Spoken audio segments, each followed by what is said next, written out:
इस वीडियो में कुछ अलग ट्राई करेंगे। जो स्टॉक्स हम लोग डिस्कस करेंगे इस वीडियो में वो सारे स्टॉक्स आते हैं grow Nifty India defence ETF की लिस्ट में। डिफेंस सेक्टर क्यों? क्योंकि गवर्नमेंट को इसका सपोर्ट मिल रहा है आत्मनिर्भर भारत इनिशिएटिव के अंदर। बिलियंस में इन्वेस्टमेंट्स आ रही है और इसी की वजह से हमने रिसेंट टाइम में देखा है कि डिफेंस स्टॉक्स में बहुत ही हाई जंप्स लगे हैं। ये वीडियो इस ईटीएफ का प्रमोशन नहीं है। इस वीडियो में हम वो 15 डिफेंस के स्टॉक्स डिस्कस कर रहे हैं जो इस ईटीएफ में आते हैं। उनमें बाइंग लेवल्स जो भी अभी दिख रहे होंगे या पहले हमने मिस कर दिए हैं उनके बारे में डिस्कस करेंगे। इस लिस्ट में जो वेटेज दिया हुआ है वो वैसा ही है जैसा सारे ही प्रोफेशनल एडवाइजर आपको सजेस्ट करते हैं, जिसमें लार्ज कैप सबसे ज़्यादा, मिड कैप उससे कम और स्मॉल कैप उससे कम होना चाहिए आपके पोर्टफोलियो में। वैसे ही यहाँ पे आप देख सकते हैं। तो जो 15 डिफेंस के स्टॉक्स इनमें है, इस ईटीएफ में है, उसमें से जो टॉप के 10 स्टॉक्स हैं वो हम लोग यहाँ पे डिस्कस करेंगे। जिसमें पहला स्टॉक है भारत इलेक्ट्रॉनिक्स लिमिटेड। तो देखिए, हर स्टॉक में लेवल ढूंढने का तरीका अलग होता है, मैंने कई बार बोला है। अब इसका अगर मैक्सिमम टाइम का चार्ट देखेंगे तो पता चल रहा है कि ये गिरता है ही नहीं।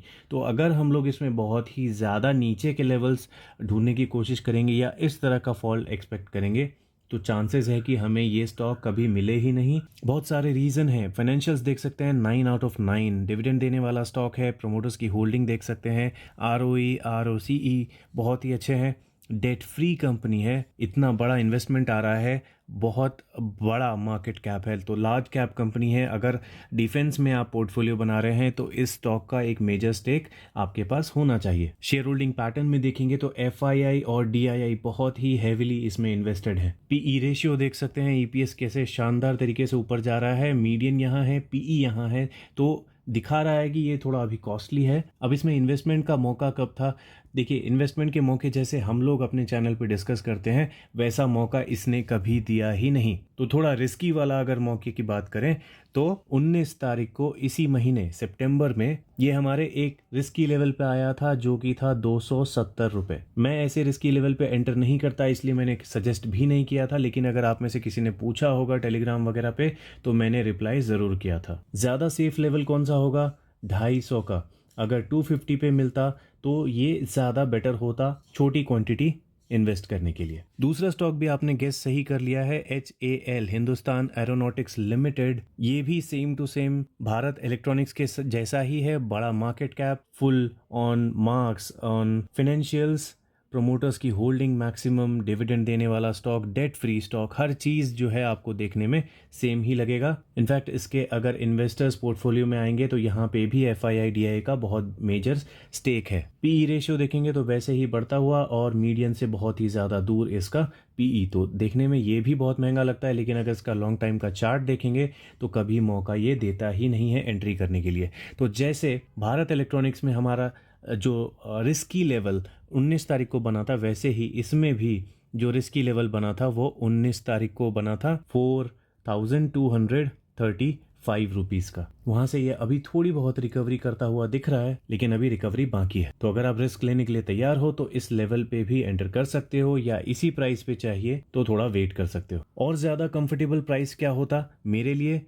वो होता 3970 का। ओके। तीसरा स्टॉक इस लिस्ट में है solar industries India limited. Large cap का एक और शानदार स्टॉक, फाइनेंशियल्स फंडामेंटल्स सब बहुत अच्छे हैं। एफआईआई डीआईए के पास बहुत अच्छा स्टेक है, प्रोमोटर्स के पास मैक्सिमम स्टेक है, ईपीएस बहुत अच्छे से ऊपर जा रहा है, मीडियन से बहुत दूर इसका पीई भी है, तो कॉस्टली तो है, लेकिन ये स्टॉक भी ऐसा ही है जो हमेशा ऊपर ही जाता हुआ आपको दिखेगा। बहुत मेजर फॉल्स इसमें नहीं मिलेंगे, इसीलिए इसमें अभी तो रिसेंट टाइम में कोई एंट्री नहीं मिली थी। जैसे हमें रिस्की लेवल्स वाली एंट्री HAL में और BEL में मिली थी, वैसे इसमें नहीं मिली। लास्ट टाइम जो इसमें एंट्री के चांस मुझे दिखे थे वो दिखे थे जुलाई 2023 में। ठीक है, जुलाई 2023 के बाद मुझे इसमें कोई भी एंट्री के लेवल्स नहीं दिखे। जुलाई 2023 का टाइम ये वाला था जो यहाँ पे आपको बेस बनता हुआ दिख रहा है।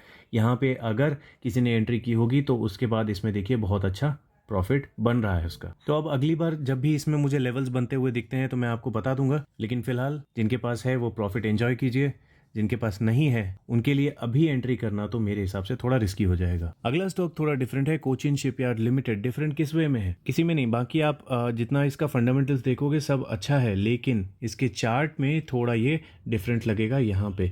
ओके, इन्वेस्टमेंट के मौके जैसा ये दिख रहा है। अब ये स्टॉक ऐसा है जो मेरे पास है बहुत ही पहले टाइम से, अराउंड 156 रुपीज़ पे मैंने इसमें एंट्री ली थी और अभी भी होल्ड करके चल रहा हूँ। तो देख सकते हो 156 कहाँ और ये कहाँ तक होके आया है, 2500 3000 छूते छूते ये वापस आया है। तो प्रॉफिट्स के परसेंटेज का क्या ही पूछना। जिनको लगता है कि डिफेंस के स्टॉक्स ऐसे ही हमेशा भागते रहेंगे और रिस्क लेने के लिए रेडी हैं, तो 1575 के आसपास में एक रिस्की लेवल मुझे दिखाई दे रहा है। या फिर बोल सकते हो ये जो 200 डेज का मूविंग एवरेज है, ये जो ग्रे वाली लाइन आपको दिख रही है, इसके आसपास से कहीं ये पलटे तो मुझे कोई हैरानी नहीं होगी। अगला स्टॉक सबका फेवरेट मैस्डॉक। अभी भी कुछ प्रमोटर्स की होल्डिंग निकलना बाकी है, तो ये निकल के FII के पास जाता है या DII के पास जाता है, ये देखना बाकी है।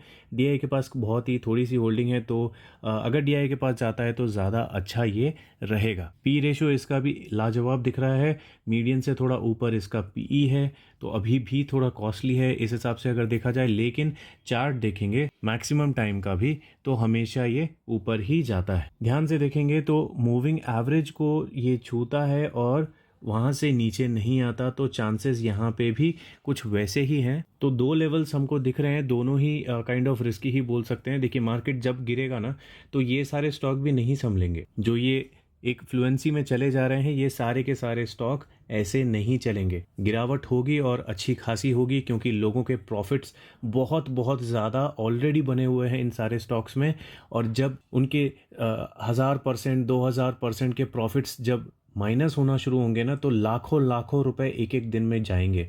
और वो देखते हुए उसमें सेलिंग होगी, और जब सेलिंग होगी तो रेड कैंडल्स बनेंगे, और जब रेड कैंडल्स बनेंगे तो उसमें और फॉलो करेंगे लोग और सेलिंग करते जाएंगे और रेड कैंडल्स बड़ी होती जाएंगी। ये कॉमन साइकोलॉजी है मार्केट की। इसीलिए मैं बार बार हर स्टॉक में बोल रहा हूँ risky investment, okay, risky levels. तो इस स्टॉक में जो हमारा दो लेवल होगा, पहला होगा 3665 के आसपास और अगला होगा 3300 के आसपास। ओके, ये दोनों ही रिस्की लेवल्स हैं। आप इन्वेस्ट करना चाहो तो कर सकते हो, और सिंपल वे में देखना है तो आप ये मूविंग एवरेज को फॉलो कर सकते हो। जैसे ही इसके आसपास आने वाला रहे, आप GTT ऑर्डर लगा लो या तो नॉर्मल बाइंग कर सकते हो। अगला स्टॉक है भारत डायनेमिक्स लिमिटेड। इसमें भी प्रमोटर्स के पास मैक्सिमम होल्डिंग है, डेट फ्री कंपनी है, FII DI के पास अच्छा खासा स्टेक है। लेकिन इसका मैक्सिमम टाइम का E रेशियो देखेंगे तो ऊपर नीचे होते रहता है। लेकिन अभी के टाइम पे देखेंगे तो EPS अच्छा ऊपर जा रहा है। यहाँ पे एक क्वार्टर में थोड़ा गिरावट दिख रही है और PE भी नीचे आता हुआ, लेकिन अपने मीडियन से काफ़ी ऊपर बना हुआ है। तो अभी के टाइम पे है तो महंगा ये, लेकिन इसका अगर ऑल टाइम चार्ट देखेंगे तो ये भी कंसिस्टेंसी में ऊपर जाता हुआ ही दिखता है। और इसमें अच्छी चीज़ ये है कि अभी अपने मूविंग एवरेज के पास है। तो अगर आपको इन्वेस्टमेंट इसमें करना ही था तो एक रिस्क यहाँ पे अगर लेना चाहो इस प्रेजेंट प्राइस पे तो ले सकते हैं। या फिर अगर मंडे ट्यूसडे में ही ये अगर 1085 के नीचे जाना शुरू करता है, तो 1085 के आसपास में आप एवरेजिंग करना चाहो या एंट्री करना चाहो तो एक रिस्क समझ के कर सकते हो। या नहीं तो इसका अगला जो लेवल होगा वो 1035 के आसपास होगा। फिर अगर 1035 के भी नीचे जाता है तो हम इसे दोबारा डिस्कस कर लेंगे। अगला स्टॉक इस लिस्ट में है डेटा पैटर्न्स। कुछ टाइम तक बहुत ज़्यादा इसका बूम चल रहा था, अभी थोड़ा कम है, क्योंकि इसका अगर रिजल्ट्स देखेंगे तो रेवेन्यू में इसकी गिरावट हुई है और उसी की वजह से प्रॉफिट्स में भी गिरावट हुई है। और शेयर होल्डिंग पैटर्न में देखेंगे तो प्रमोटर्स ने तो कुछ नहीं, लेकिन DII ने अपना जो है थोड़ा स्टेक पब्लिक के पास पटका है। इसके अलावा अगर इसका ऑल टाइम का चार्ट देखेंगे तो हमेशा ऊपर जाता हुआ ही है, और यहाँ पे मूविंग एवरेज से ये नीचे इसका प्राइस जाता हुआ दिख रहा है, जो कि एक नेगेटिव बात ऑब्वियसली है। इसका PE रेशियो हम लोग चेक करेंगे तो 3 साल का देखते हैं, 3 साल में भी नहीं अच्छा दिख रहा। यहाँ पे देखिए, यहाँ पे अगर 1 साल का हम लोग PE रेशियो देखते हैं तो EPS बढ़ता हुआ और प्राइस जो है इसका PE जो है मीडियन के नीचे जाता हुआ दिख रहा है बहुत टाइम के बाद। तो क्या ये इन्वेस्टमेंट का मौका है? देख लेते हैं। देखिए 2-3 लेवल्स है। एक तो ये अभी जिस लेवल पे है इसी लेवल पे यहाँ पे भी था, इसमें विक नहीं दिख रहा, लेकिन एक विक यहाँ पे था, तो 2380 ये इसका सपोर्ट था यहाँ पे, और उसी सपोर्ट पे अभी ये है। तो अगर ये यहाँ से स्ट्रेंथ दिखाता है तो पलट सकता है। और मेन बात ये भी है कि सितंबर मंथ का जो मंथली SIP लेवल था वो यही था। तो जो सपोर्ट था पहले का वो भी हिट हो रखा है और जो इस मंथ का एसआईपी लेवल था वो भी हिट हो रखा है। दो दो टिक मार्क्स हैं आपके पास। लेकिन अगर फिर भी इन दो लेवल्स पे भी आपको रिस्की ये लग रहा है तो इसके नीचे 2250 का एक लेवल होता है सपोर्ट का, और बिल्कुल ही सेफ लेवल चाहिए तो 1800 के आसपास होता है। तो 1800 में अभी बहुत बहुत बहुत ज़्यादा टाइम है। यहाँ पर कहीं पर 1800 है, ठीक है, तो वो लेवल यहाँ पे इसके सपोर्ट पे आता है। तो यहाँ आने में अभी बहुत टाइम है। फिलहाल 2250 के आसपास का हम लोग यहाँ पे कहीं पे लेवल होगा, जो ये था इसके आसपास ही 2250 के आसपास का आप मान के चलिए ये अगला सपोर्ट हो जाएगा, अगर ये यहाँ पे स्ट्रेंथ ऊपर जाने का नहीं दिखाता तो। अगला स्टॉक इस लिस्ट में है Astra microwave products limited. Comment करके जरूर बताना अगर आपको ये स्टॉक पता था या आपके पोर्टफोलियो में ये ऑलरेडी है, तो अगर है तो कौन से लेवल पे आपके पास ये है, ठीक है।